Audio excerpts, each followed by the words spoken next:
반갑습니다.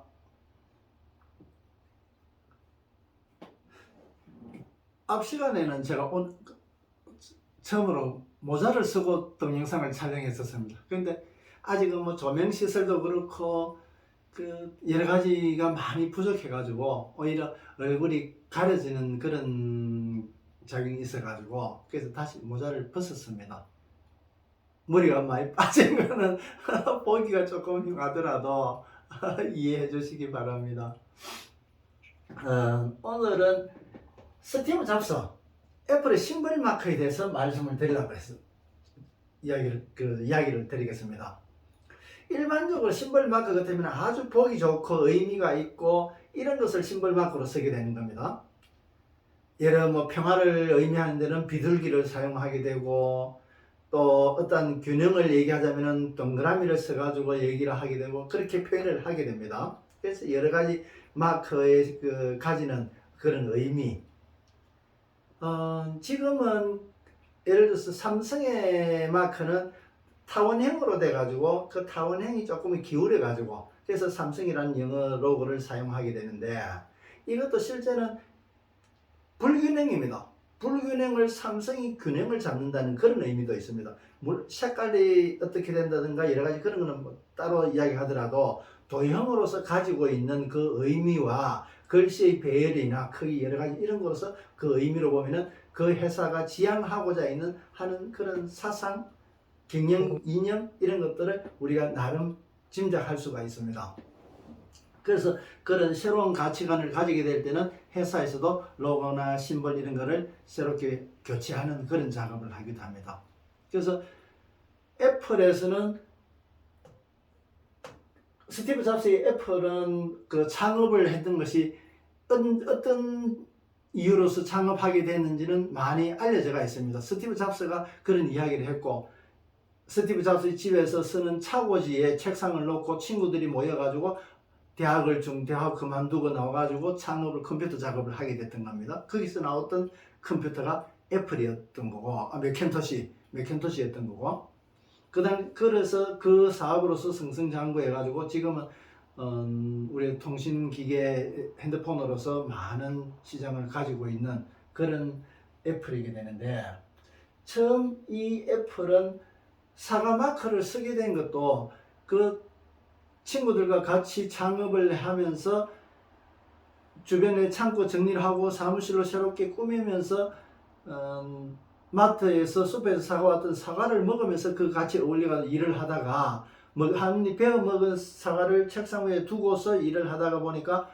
우리가 그 식물 마크를 애플을 쓰자, 사과를 쓰자 이런 의미에서 사과를 썼는데, 일반적인 우리의 사고방식으로 보자면 사과가 그 의미를 사과를 쓴다 하더라도 아주 보기 좋고 깨끗하고 탐스럽고 먹음직스러운 그런 사과를 쓰고 싶단 말이지. 누구나 우리가 지향하는 것들이 그렇단 말이지. 그런데 스티브 잡스는 애플에서 한 입 베어 먹은 사과를 쓰게 됐던 겁니다.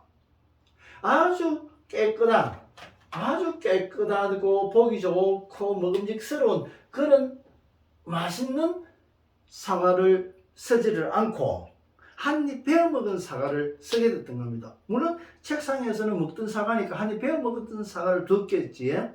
그렇다 하더라도 그 사과를 쓰는 의미에서 아주 깨끗한 것을 쓰지 않고 한 입 베어 먹은 그대로 썼다. 그 왜 그랬을까? 제가 스티브 잡스를 대단하다고 인정하는 이유는 나눔의 정신이 있다. 이 말은 사과를 어떻게 해서 사용하게 됐다는 것은 알려진 바가 있지만 한 입 베어 먹은 사과를 쓴 이유에 대해서는 스티브 잡스도 공개한 적이 없습니다. 이야기한 적이 없었단 말이지. 그런데 제가 보니까 스티브 잡스도 이야기 안 했는데 제가 보니까 이 한 입 베어 먹은 사과를 쓰게 된 이유는 이 사과가 너무 맛있더라. 너무 맛있는데 내가 먹어보니까 너무 맛있는데 너희들도 한번 먹어봐라. 그래서 한 입 베어 먹어보니까 맛이 너무 좋더라. 너희도 이거 한번 사과 먹어봐라. 애플에서 만든 스티브 잡스가 만든 제품들을 너희도 한 써봐라. 너무나 좋더라. 그런 의미와 저는 그렇게 말고는 다르게 바라볼 방법이 없습니다. 얼마나 대단합니까? 내가 써보니까 너무 좋더라. 내 혼자만 쓰는 것이 아니라 많은 사람들한테 공개해가지고 더 편리하게 만드는 겁니다. 물론 그런 거를 쓰는 데서 가지고는 경제적인 가치를 지불해야 되고 그거로서 기업 활동을 하게 되는 것은 당연하지만은 발명, 창의력, 창조력 그러한 정신적인 바탕에서는 이 나눔의 사상이 없이는 불가능하다는 겁니다. 혼자서의 불편함이나 불만이나 여러 가지 이런 것들은 감수하면 끝나지만은 그 감수하는 것은 차치하고라도 더 많은 사람, 더 많은 후대의 사람들이 그 혜택을 보게 하기 위해서는, 그 누리게 하기 위해서는 내가 가지는 고통, 새롭게 만드는 창의력이라든가 이런 거로서 새롭게 만들어가지고 하는 그 고통은 내가 감수하겠다. 이러한 고통을 감수하고라도 많은 사람들이 그것을 누릴 수 있다면 내 혼자의 정열과 노력이나 그 고통의 분담과 그 효과적인 그 이익을 바라보는 편리함을 누리는 그 사람들의 혜택과 저울로 재어보면 이 비교는 할 수도 없을 만큼의 가치가 크단 말이지. 그래서 어떤 가치로서 볼 것인가. 그래서 우리는 나누다는 앞 시간에 배운 것처럼 나가, 이 아가, 이가 누우면 어가 되듯이 나는 누가 되는 겁니다. 내가 자라가지고 누리로서 넓게 펴는 겁니다. 내가 자라는 만큼 넓게 펴는 겁니다. 이것이 나누리다 말이지. 나누는 이치. 나누리. 이렇게 나누는, 함께하는, 가진 것으로서 함께하는, 나누는, 이것이 우리가 추구해야 될 가장 큰 가치관에서의 마무리가 되는 겁니다. 마무리 역시도 이 아가, 우가 되는 이치다. 마무리가. 이가 어가 되는 것은 우리 말에서 굉장히 많습니다. 이런 것들이 찾아보면은 제가 찾지 못했던 것들도 아직은 너무나 많습니다.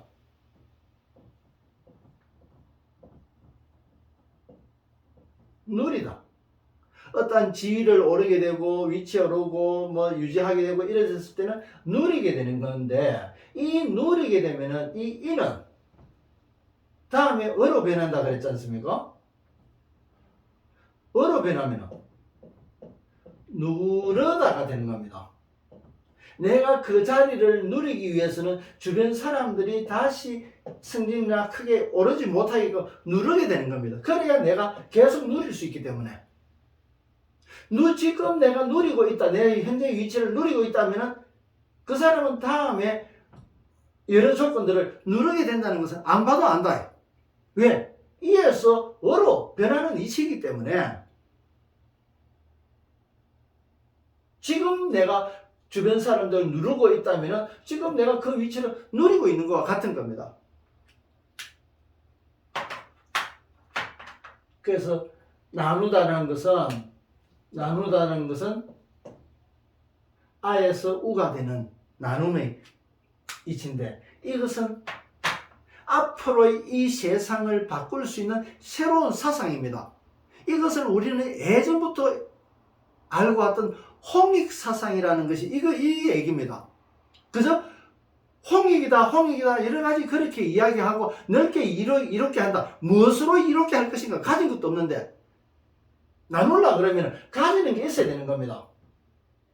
채워진 거 있어야, 내가 바르게 서야, 그때 서야 누가 되는 겁니다. 내가 채운 것도 내가 바르게 자라지도 못한데 어떻게 나락이 뭔가 바로 자라고 나서 벚꽃이 피고 열매가 맺어가지고 넓게 함께 배부르게 만드는데 내가 바르게 자라지 못하는데 남과 나눈다. 있을 수 없는 겁니다. 내가 자라야지. 내가 자라고 나서 거기서 채워서 나누게 되는 겁니다. 홍익도 역시 마찬가지입니다. 우리 말의 가장 기초는 이에서 어로 가는 진행입니다.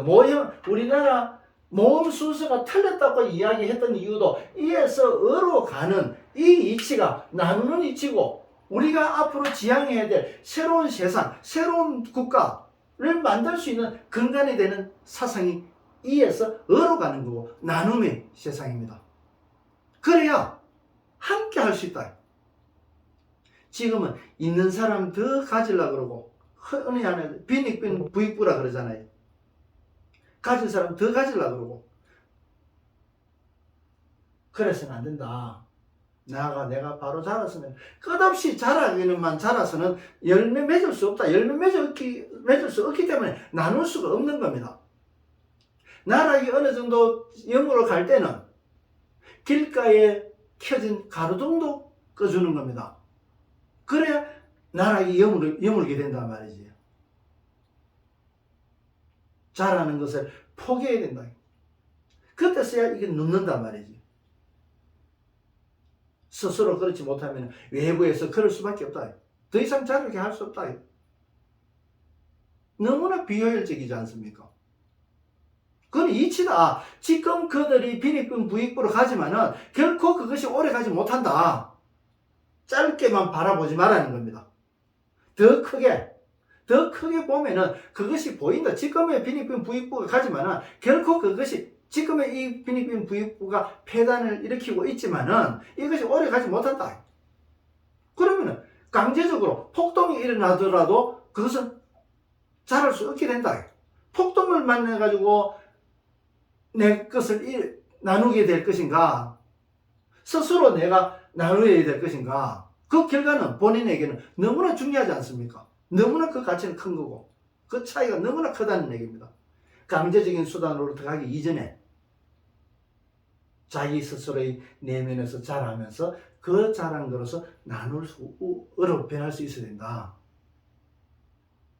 저는 스티브 잡스를 개인적인 자기의 인생 삶에 있어서는, 여러분 많은 사람들이 가족들과의 관계라든가 회사 운영의 관계에서 실패를 했다, 여러 가지 그런 이야기를 하지만은, 애플사를 창업을 해가지고, 물론 혼자 아니고 친구들과 했지만은 창업을 해가지고 그렇게 이끌어가지고 큰 기업으로 만들었던 것은, 그 큰 기업에서 많은 분들이 종사를 하면서 벌어먹게 살게 되고, 또 좋은 것을 제품을 개발해가지고 많은 세계인들이 사용할 수 있게 했다는 것은, 그것은 스티브 잡스가 했던 엄청난 사상에서 나온 결과라는 것입니다. 그래서 저는 스티브 잡스를 아주 대단하게 바라보는 것입니다. 앞으로 우리도 역시 마찬가지, 학문이 됐든, 예전에는 학문도 굉장히 독점화가 됐지 않습니까? 지금은 이에서는 계층이 많아서 독점화되지만 여기서는 선택의 폭이 넓기 때문에 지금은 인터넷으로도 해가지고 여러 가지 정보들이 너무나 많습니다. 전문가 이상으로서, 전문가가 글을 썼기 때문에 전문가의 수준에서 그 내용들이 나오게 되는 겁니다. 그래서 대단한 지금의 세월에서, 시대에서 가지게 되는데, 이것은 곧 나눔의 사상으로서 이루어질 수 있는 새로운 사상, 새로운 세상, 이 세상을 바꿀 수 있는 것은 사상입니다. 기존의 세상을 바꿀 수 있는 것은 새로운 사상이다 말이지. 그래서 사상, 우리가 공산주의 사상, 자본주의 사상, 여러 가지 이야기하는 것은 그런 사상이 그런 세상을 만드는 겁니다. 그러면 기존의 세상을 이 새로운 사상이 들어옴으로 해가지고 새로운 세상이 만들어지는 이치와 같은 겁니다. 그래서 앞으로 우리가 살아가야 될 방향성을 설계해주고 보여주는 것을 앞 시간에 말씀드렸다시피 을과 알과 울로서 이루어지는, 이렇게 이어져 나가는 우리 한글의 사상이 들어가 있는 우리 말 속에는 이러한 새로운 사상, 새로운 세상을 이루고자 하는 이런 이치가 그대로 담겨져 있단 말이지. 오늘은 애플의 스티브 잡스가 만든 애플의 심볼 마크에 대해서 제가 말씀을 드렸습니다. 오늘 또 끝까지 시청해 주셔서 고맙습니다. 고맙습니다.